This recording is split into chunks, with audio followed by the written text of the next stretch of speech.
Assalamualaikum warahmatullahi wabarakatuh. Perkenalkan, nama saya Halim Perdana.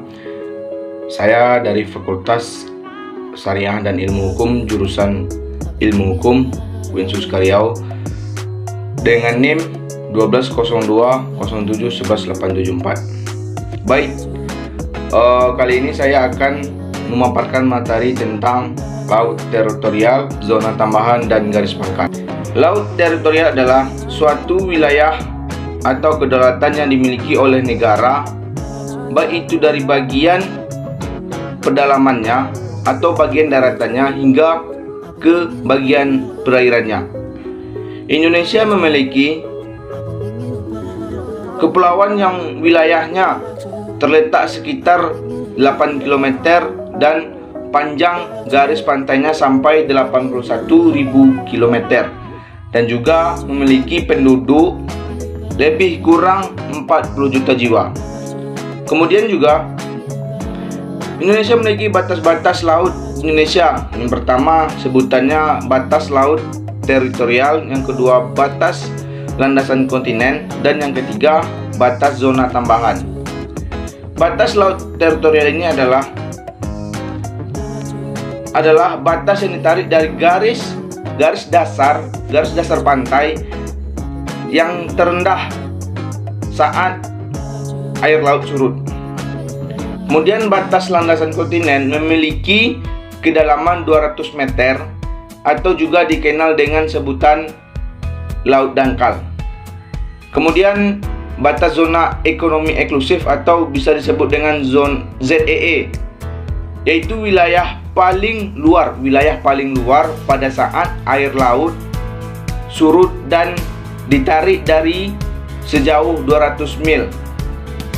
Itulah tadi pemaparan materi tentang laut teritorial.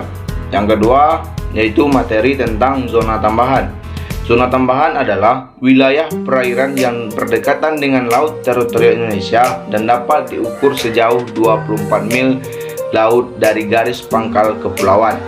Mengenai zona tambahan ini sudah diatur dalam Konferensi Jenewa yang mana menghasilkan 4 konvensi terpenting. Yang pertama yaitu tentang konvensi mengenai laut teritorial dan zona tambahan. Yang kedua mengenai perikanan dan perlindungan kekayaan hakiki laut lepas, dan yang ketiga mengenai laut lepas, yang keempat landasan kontinen.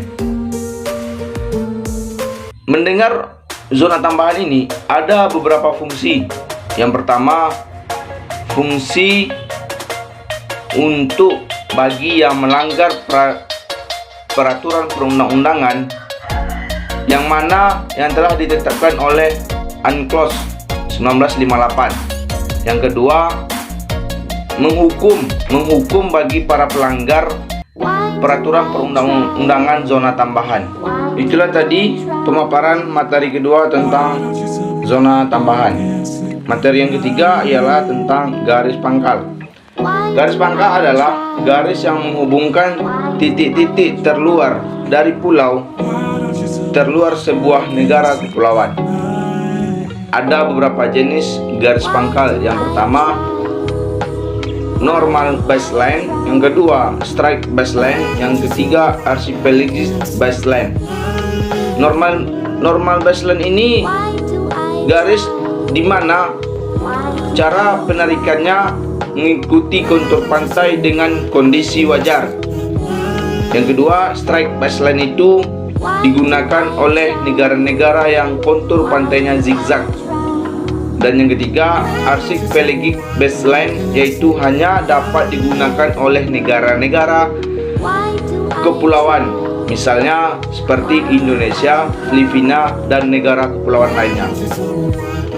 Oke, baik, sekian pemaparan materi tentang laut teritorial, zona tambahan, dan garis pangkal. Apabila ada kekurangan atau kehilafan dari saya, mohon dimaafkan. Wabillahi taufiq wal hidayah. Assalamualaikum warahmatullahi wabarakatuh.